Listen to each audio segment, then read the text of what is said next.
लश्कर भी तुम्हारा है, सरदार तुम्हारा है, तुम झूठ को सच लिख दो, अखबार तुम्हारा है। कितनी भाषा संस्कृतियों की शान है, पान है, आन है। अरे हिंदी में पढ़ना लिखना सब गंगा में स्नान है। नहीं, हिंदी हिंदू, हिंदी हिंदुस्तान है। जय हिंद। सभी दोस्तों को नेक्स्ट वीडियो में हार्दिक अभिनंदन और स्वागत है। आज का जो टॉपिक है ये आपके जीवन के लिए और आपके सफलता के लिए, एग्जाम के लिए बहुत ही इम्पोर्टेंट टॉपिक है। फंडामेंटल राइट्स यानी संविधान का भाग 3 मौलिक अधिकार। तो स्टार्टिंग करते हैं। संविधान का भाग 3 और भाग 3 में क्या दिया गया है? तो मौलिक अधिकार।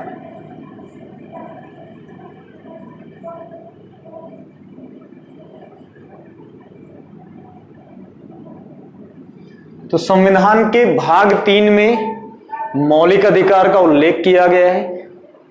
मूल संविधान में 7 मौलिक अधिकार थे, लेकिन जो एक मौलिक अधिकार है संपत्ति का मौलिक अधिकार था, उसे 44वें संविधान संशोधन द्वारा 1978 में मौलिक अधिकार से हटाकर कानूनी अधिकार घोषित कर दिया गया।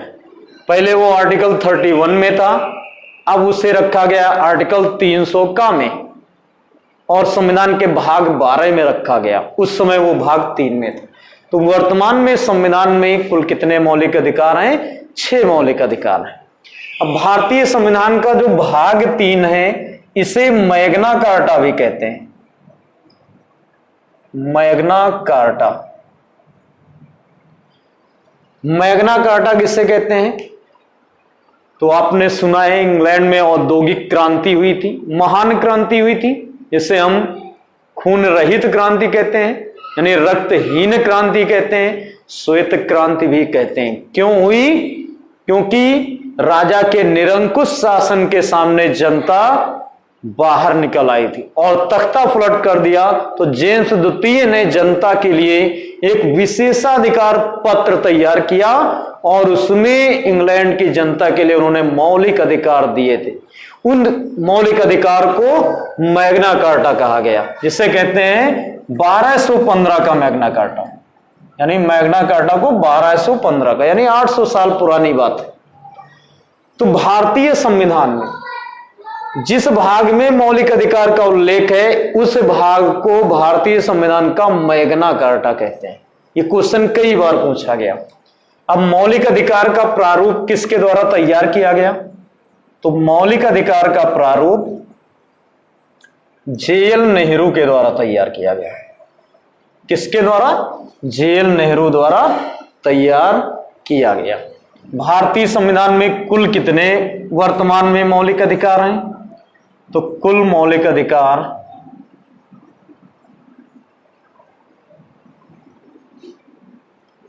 6 हैं। कितने हैं? 6 हैं भारतीय संविधान में कुल मौलिक अधिकार। अब ये जो 6 मौलिक अधिकार हैं, इनमें 6 में कौन कौन से हैं ये भी जान लेते हैं। तो नंबर 1,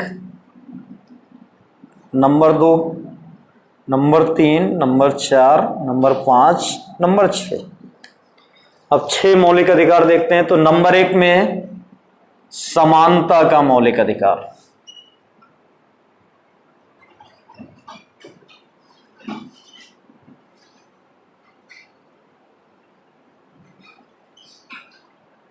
कौन सा है? समानता का मौलिक अधिकार। अब ये समानता का मौलिक अधिकार में कितने आर्टिकल हैं? तो आर्टिकल हैं 14 से 18 तक। यानी टोटल हम देखें तो 14, 15, 16, 17, 18 5 आर्टिकल हैं। इसके बाद दूसरा जो है वो है स्वतंत्रता का मौलिक अधिकार, यानी स्वतंत्रता का अधिकार। यानी दूसरे मौलिक अधिकार का क्या विषय है? तो स्वतंत्रता का अधिकार। ये किस अनुच्छेद में आता है? तो ये आता है अनुच्छेद 19 से 22 तक इसका उल्लेख अनुच्छेद 19 से 22 तक किया गया। अब तीसरा आते हैं, तो तीसरे में शोषण के विरुद्ध अधिकार। कौन सा है? शोषण के विरुद्ध अधिकार। ये अनुच्छेद 23 और 24 में दिया गया, यानी अनुच्छेद 23 से 24 तक। इसके बाद जो चौथा आपका मौलिक अधिकार है वो है धार्मिक स्वतंत्रता का अधिकार। धार्मिक स्वतंत्रता का अधिकार, ये आपका चौथा मौलिक अधिकार है। अब इसमें कौन कौन से आर्टिकल आते हैं? तो इसमें अनुच्छेद 25 से 28 तक, यानी 25, 26, 27, 28 4 आर्टिकल आ जाएंगे। इसके बाद नंबर 5, इसमें दिया गया शिक्षा एवं संस्कृति का अधिकार। तो शिक्षा एवं संस्कृति का अधिकार।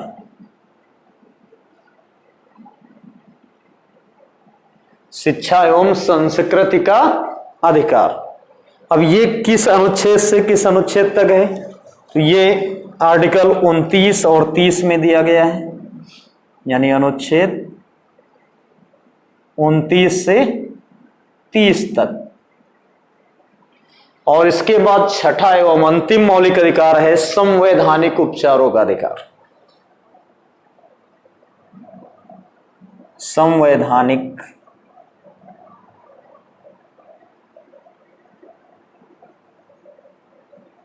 उपचारों का अधिकार। अब ये जो संवैधानिक उपचारों का अधिकार है ये अनुच्छेद 32 में है। किसमें? अनुच्छेद 32 में। अब सोच रहे हो 31 कहां गया? तो मैंने पहले ही बताया, संपत्ति का जो मौलिक अधिकार जिसे कानूनी अधिकार घोषित किया गया है वो मौलिक अधिकार नहीं रहा, उसे अनुच्छेद 31 में रखा गया। तो ये आपके 6 मौलिक अधिकार हैं। लेकिन आप सोचते हो कि जो मौलिक अधिकार का उल्लेख है वो अनुच्छेद 12 से 35 तक है। इसका मतलब कि ये जो 6 मौलिक अधिकार हैं ये अनुच्छेद 14 से स्टार्ट होते हैं, 32 तक है। तो 12 और 13 में क्या है, 33, 34, 35 में क्या है? तो सभी एक एक आर्टिकल में आपको पढ़ाऊंगा, कोई भी आर्टिकल छोड़ूंगा नहीं, ये ध्यान देना।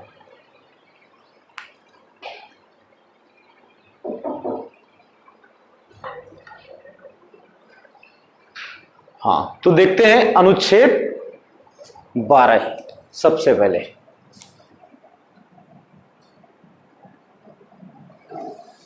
अनुच्छेद 12, इसमें दी गई है राज्य की परिभाषा।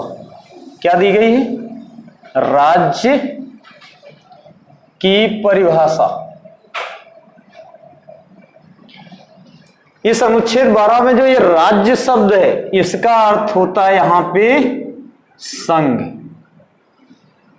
यानी संघ के अंतर्गत जो राज्य हैं उनकी सीमाओं के विषय में और उनके सीमा के साथ साथ जो राज्य के बड़े अधिकारी हैं वो संघ के अंतर्गत आएंगे, इसके विषय में इस राज्य की परिभाषा में अनुच्छेद 12 में दिया गया। यानी राज्य का मतलब संघ, संघ के अंतर्गत राज्य और उसके बड़े पदाधिकारी, इनकी सीमाओं का निर्धारण अनुच्छेद 12 में किया जाता है। फिर आता है अनुच्छेद 13।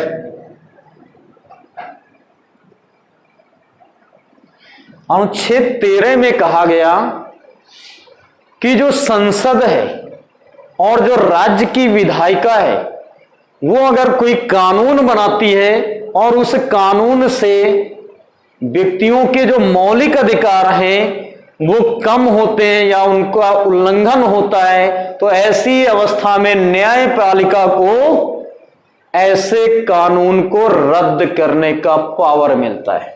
यानी इसमें न्यायिक पुनरावलोकन आप पढ़ते हो, न्यायिक पुनरावलोकन। इसमें जो संसद और राज्य विधायिका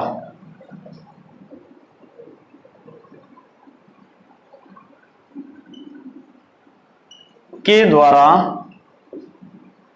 बनाए गए कानून से मौलिक अधिकारों का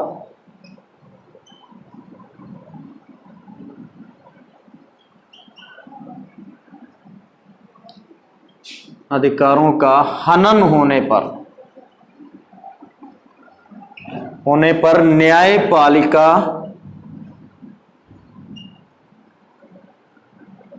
ऐसे कानून को रद्द कर सकती है।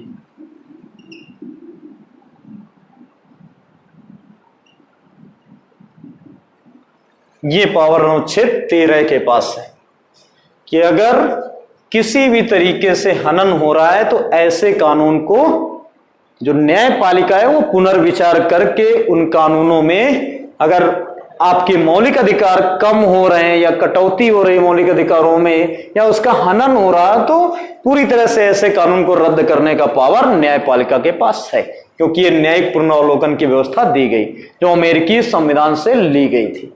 ये ध्यान देना, तो बेहतर ढंग से नोट कर लें आप। ठीक है, आगे देखते हैं। नेक्स्ट है पहला मौलिक अधिकार।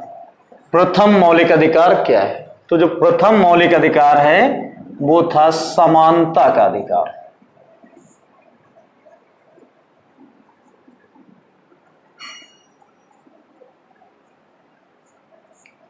अब ये जो समानता का अधिकार है ये किस अनुच्छेद से किस अनुच्छेद तक है, ये भी मैंने बताया था, 14 से 18 तक।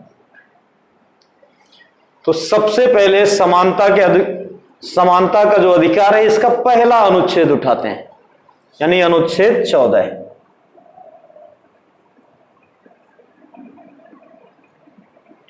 अनुच्छेद 14 में दिया गया है विधि के समक्ष समानता।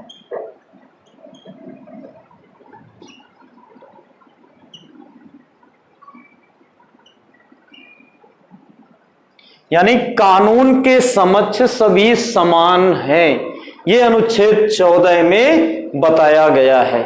लेकिन आप अपने दिमाग से और दिल से दोनों से सोचिए, अगर आपको कोई भी पद मिलता है कि आप उस पर वैकेंसी में फॉर्म फिलअप करते हो और आपके रनिंग के लिए उस पर आपको मौका मिलता हो, साथ में एक विकलांग भी है, उसको भी कानून के हिसाब से समान अवसर मिल रहे हैं, तो आप फिट हैं तो आप उससे आगे निकल जाएंगे। लेकिन जो विकलांग है वो तो पीछे रह जाएगा। अगर ब्लाइंडनेस किसी में है तो वो तो उसको दिखेगा ही नहीं। तो कैसे विधि के समक्ष समानता सही हो जाएगी? यानी ये ऐसा प्रूफ नहीं हो रहा। और ये जो विधि के समक्ष समानता, ये आपने सुना एक ब्रिटेन के कानून से ली गई, और इस कानून को बनाने वाले ब्रिटेन के इतिहासविद थे जो राजनीतिज्ञ थे, डायसी। ये डायसी के विचार से ये विधि के समक्ष समानता कानून बनाया गया था जो भारतीय संविधान में लिया गया। तो यहां से मैंने बता दिया कि सभी को कानून के हिसाब से समान अवसर तो मिल रहे हैं, लेकिन समानता तभी होगी जब सभी फिट होंगे या सभी विकलांग हो, तभी समानता होगी। तो जो विकलांग है वो आपके साथ आर्मी की रेस नहीं मार सकते, आपके साथ पुलिस की दौड़ में शामिल नहीं हो सकते, वो पीछे हो जाएंगे आपसे और आगे चले जाएंगे। तो ऐसी स्थिति में अमेरिका से एक कानून लिया गया कि विधि के समक्ष संरक्षण। अगर वो व्यक्ति विकलांग है, आपके लिए 1.5 किलोमीटर है और वो मान लो 10% विकलांग है, तो उसके लिए 7.5, यानी उसके लिए कम रेस कर दी जाएगी, ये स्थिति कर दी जाएगी। यानी 1.5 किलोमीटर में आप 1500 जो भी मीटर होती है उतनी रेस दौड़ते हैं, तो उसे 750 मीटर, या वो उस लायक नहीं है, तो संसद ने कानून बना रखा है कि वो फिजिकल नहीं करेगा क्योंकि वो हैंडीकैप है, यानी वो फिजिकल व्यक्ति नहीं करेगा, उसे पूरी छूट दे दी गई है। ये ध्यान देना। वो आपके पुलिस विभाग में क्लर्क हो सकता है और बहुत सारी वैकेंसियां उनमें जा सकता है। IAS विकलांग व्यक्ति बनते हैं और उन्हें संविधान के द्वारा तो छूट नहीं दी गई थी, संसद के द्वारा कानून बनाकर संविधान में जोड़ दिया गया है और अनुच्छेद 14 में विधि के समक्ष संरक्षण को ऐड कर दिया गया। ये अमेरिका से लिया गया और ये आपका ब्रिटेन है, किसमें? अनुच्छेद 14 में। तो विधि के समक्ष समानता तब होगी जब व्यक्ति अगर पूरी तरह से फिट नहीं है तो उसे कहीं ना कहीं हमें संरक्षण देना पड़ेगा। अनुच्छेद 14 में विधि के समक्ष संरक्षण भी दिया जाता है। SC ST को और ज्यादा संरक्षण दिया जाता है क्योंकि पिछड़ा समाज तो और बराबर आ जाए, तब जाके अनुच्छेद 14 विधि के समक्ष समानता की भावना प्रस्तुत करता है। यह ध्यान देना। अब आगे चलते हैं। अनुच्छेद 15, इसमें कहा गया कि जाति, धर्म, लिंग, वंश और जन्म के स्थान पर किसी भी के साथ भेदभाव नहीं किया जाएगा, किसी भी व्यक्ति के साथ भेदभाव नहीं होगा, यह कहा गया। तो इसमें है जन्म, जाति, धर्म और वंश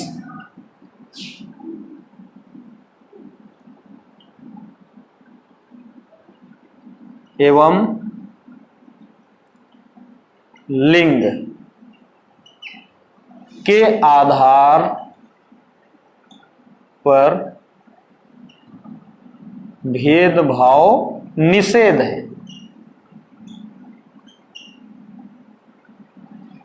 यानी किसी के साथ आप जन्म कि उसका जन्म कहां पर हुआ, चंबल में हुआ या गंगा के किनारे, नदी के किनारे हुआ या बीहड़ में हुआ या शहर में हुआ, आप इस आधार पर उसकी योग्यता का चयन नहीं कर सकते हैं। धर्म, वो हिंदू है, मुस्लिम है, सिख है, ईसाई है, पारसी है, जैन है, बौद्ध है, इस आधार पर उसका मूल्यांकन आप नहीं कर सकते हैं। अनुच्छेद 15 कहता है वंश, वो परिहार वंश का है, चौहान वंश का है, ग्वाल वंश का है, वो किसी भी वंश का है, अब वंश के आधार पे उसकी योग्यता को दर्शा नहीं सकते हैं। लिंग, वो महिला है, पुरुष है, इस आधार पे आप उसके साथ भेदभाव नहीं कर सकते हैं। ये आपको अनुच्छेद 15 बता रहा है। इसके बाद अनुच्छेद 16,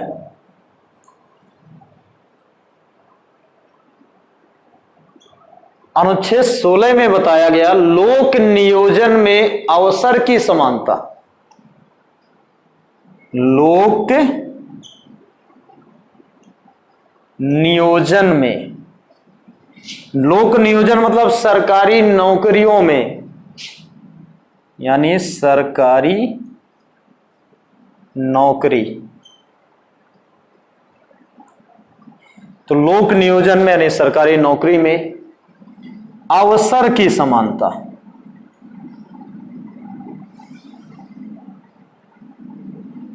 अवसर की समानता। तो इसमें कहा गया कि सरकारी नौकरियों में सभी को अवसर की समानता दी जाएगी, चाहे वो पुलिस की वैकेंसी हो या PCS या IAS, सभी लोग फॉर्म फिलअप कर सकते हैं क्योंकि सभी के लिए कानून समान है, यह कहा गया। नेक्स्ट है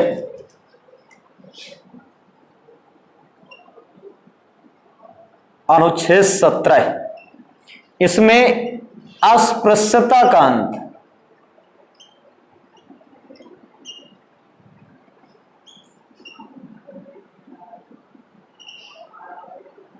यानी छुआछूत का अंत।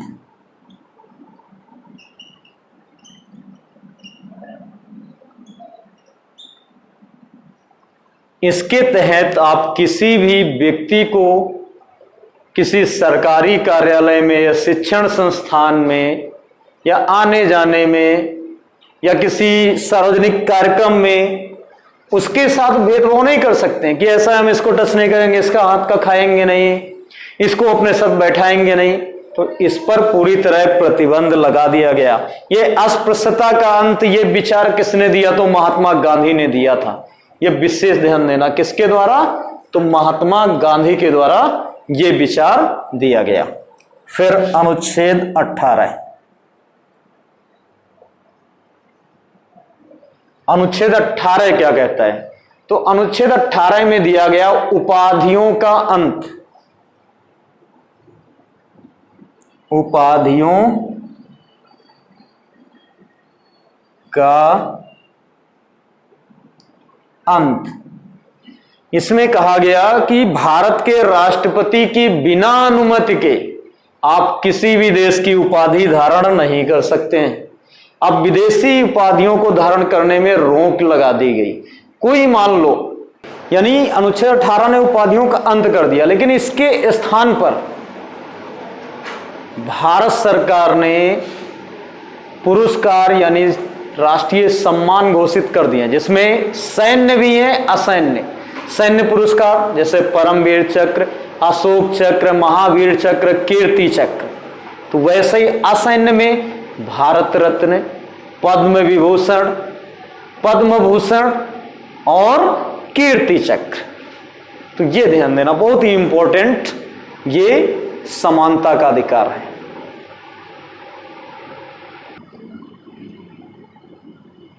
तो आगे देखते हैं, नंबर 2 जो मौलिक अधिकार है वो स्वतंत्रता का अधिकार। तो नंबर 2 में देखते हैं स्वतंत्रता का अधिकार। ये अनुच्छेद 19 से 22 तक दिया गया है। अनुच्छेद 19 से 22 तक इसका उल्लेख किया गया है। तो सबसे पहले अनुच्छेद 19A, अनुच्छेद 19A यानी अनुच्छेद 19A में क्या कहा गया?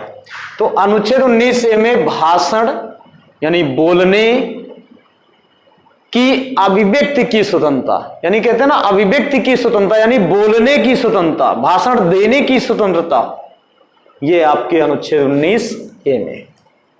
तो भाषण या बोलने की स्वतंत्रता ये किसमें दी गई? अनुच्छेद 19A में।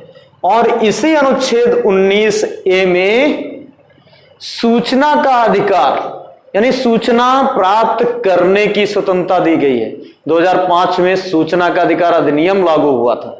उसके तहत आप भारत सरकार से जो सूचना कई मामलों में प्राप्त करते हो वो किसमें? अनुच्छेद 19A में ही शामिल किया गया। तो सूचना प्राप्त करने का अधिकार, सूचना का अधिकार, ये भी किस पे? अनुच्छेद 19A पे रखा गया।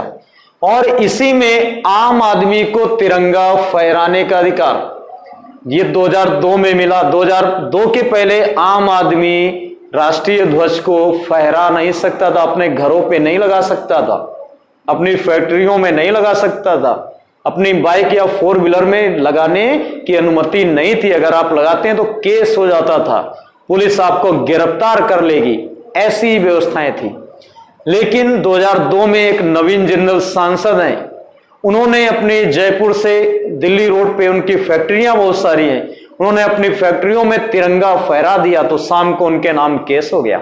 जब केस हो गया तो उन्होंने सुप्रीम कोर्ट में एक रिट दायर की और वहां अपने अधिकार के लिए वकीलों से परामर्श लेकर बहस की तो सुप्रीम कोर्ट ने उस जनहित याचिका में यह अधिकार दिया कि अब आम आदमी तिरंगा फहरा सकता है। तो अब 2002 से आम आदमी अपने घरों पे, अपनी बाइकों पे, अपनी 4 व्हीलर गाड़ियों पे, फैक्ट्रियों पे यहां तिरंगा लगाए हुए, यानी अब स्वतंत्र है, वो तिरंगा भी फहरा सकता है। लेकिन किस आर्टिकल के द्वारा? 19 से। तो 19 में तिरंगा फहराने की भी स्वतंत्रता है।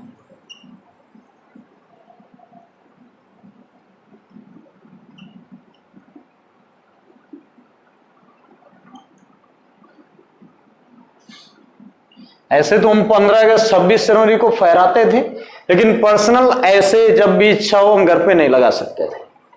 ऐसा पुलिस का कहना था कि अपमान हो जाएगा, लेकिन सुप्रीम कोर्ट ने कहा नहीं, यह तिरंगा आन बान शान का विषय है, इसे आप फहरा सकते हो। नेक्स्ट, अनुच्छेद 19 बी। अनुच्छेद 19 बी में क्या दिया गया? तो जो अनुच्छेद 19 बी है, इस अनुच्छेद 19 बी में सभा व सम्मेलन करने की स्वतंत्रता दी गई, लेकिन शांतिपूर्ण ढंग से। सभा और सम्मेलन करने की स्वतंत्रता।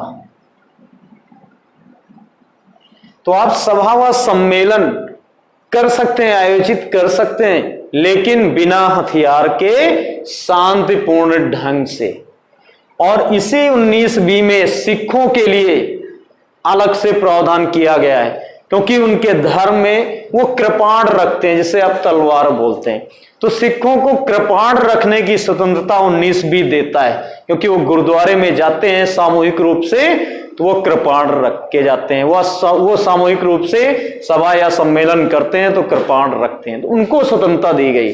लेकिन बाकी आप लोग सभा करते हैं तो सभा व सम्मेलन शांतिपूर्ण ढंग से बिना हथियार के, ये ध्यान देना। इसके बाद अनुच्छेद 19 सी। अनुच्छेद 19 सी में क्या दिया गया है? तो अनुच्छेद 19 सी में जब आपने सभा व सम्मेलन कर लिया तो कुछ लोगों ने आपको एडवाइस दिया कि ऐसा एक संगठन बना लेते हैं, एक संघ बना लेते हैं। तो 19 सी में संघ व संगठन बनाने की स्वतंत्रता। तो संघ और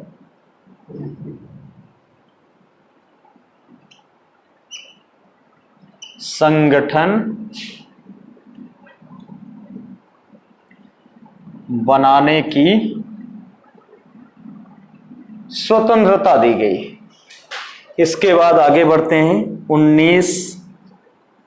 अनुच्छेद 19 डी। अनुच्छेद 19 डी में क्या कहा गया? तो अनुच्छेद 19 डी में देश के किसी भी हिस्से में आने जाने की स्वतंत्रता दी गई, यानी देश के किसी भी हिस्से में आवागमन की स्वतंत्रता, यानी आने जाने की स्वतंत्रता। तो इसमें देश के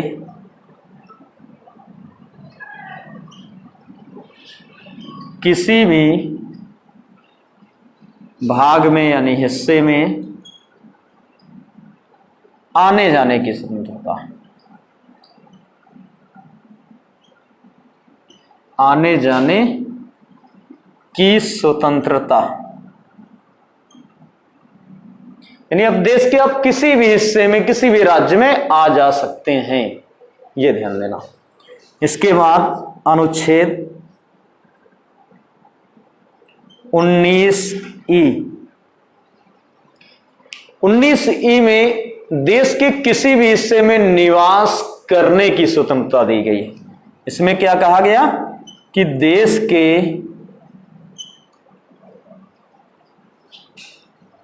किसी भी हिस्से में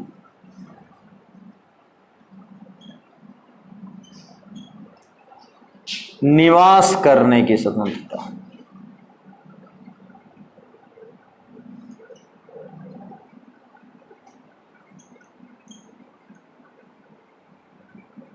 तो इसमें देश के किसी भी हिस्से में आप निवास कर सकते हैं, अपना घर ले सकते हैं, जमीन ले सकते हैं, वहां रह सकते हैं। तो ये स्वतंत्रता आपको अनुच्छेद 19E यानी अनुच्छेद 19(5) इस पे दी गई।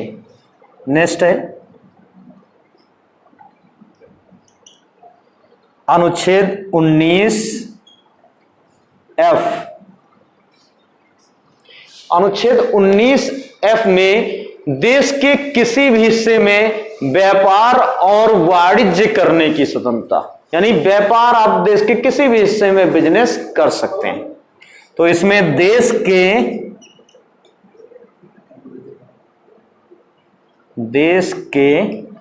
किसी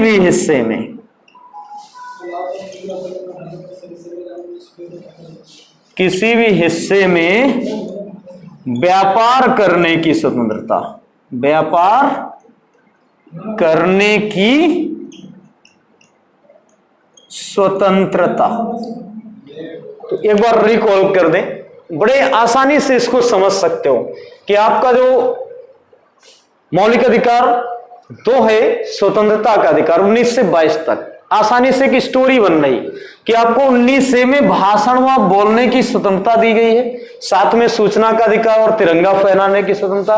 तो आपने 19A में बोलने की आजादी मिली। जैसे ही आपको बोलने की आजादी मिली वैसे ही आपने सोचा कि कोई सभा व सम्मेलन कर लेते हैं। 19B में आपने सभा व सम्मेलन करने की स्वतंत्रता, यानी सभा व सम्मेलन किया। जब आपने सभा व सम्मेलन किया तो आपके दोस्तों ने कहा कि ऐसा सर एक संगठन बना लीजिए जिसके माध्यम से हम आगे बहुत सारी सभाएं करेंगे। तो सभा व सम्मेलन करने के बाद 19C आपको अनुच्छेद दे रहा, संघ व संगठन बनाने की स्वतंत्रता, यानी समूह व संगठन बनाने की स्वतंत्रता। ये आपको जैसे मिल गया, आपने सभा व संगठन यानी समूह या संगठन या संघ बना लिया, तो आपने सोचा देश के कोने कोने में अपने सभा कर करके लोगों को जोड़े, ऐड करें, मेंबर बनाए, सदस्य बनाए। तो आपने क्या किया, देश के किसी भी हिस्से में आने जाने की स्वतंत्रता प्राप्त की, वो आपको 19D में मिल गया। जब देश के किसी भी हिस्से में आने जाने की स्वतंत्रता हो गई तो आप घूमते घूमते आपको महाराष्ट्र, मुंबई बड़ा अच्छा लगा, गोवा अच्छा लगा, आपने सोचा अब हम गोवा में रहेंगे, बहुत अच्छा है, हम अपना घर बना लेंगे और यहां बहुत अच्छी बात है, गोवा बहुत ही सुंदर है, शहर है, तो गोवा में आपको रहना है तो वहां पे निवास करने की स्वतंत्रता मिलनी चाहिए। तो आपको जो 19E है यह देश के किसी भी हिस्से में आपको निवास करने की स्वतंत्रता देता है।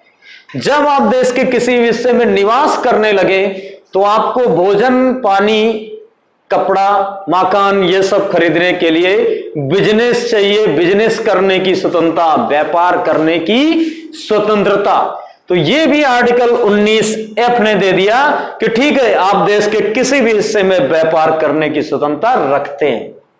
कितना अच्छा आर्टिकल है स्वतंत्रता का अधिकार 19, कि आपको सभी अधिकार बड़े अच्छे ढंग से दे रहा है।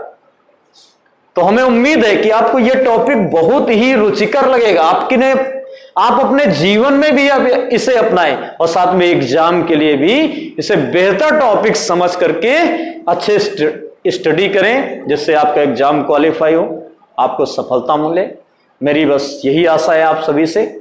तो आज के लिए इतना ही। Thank you class. जय हिंद, जय भारत।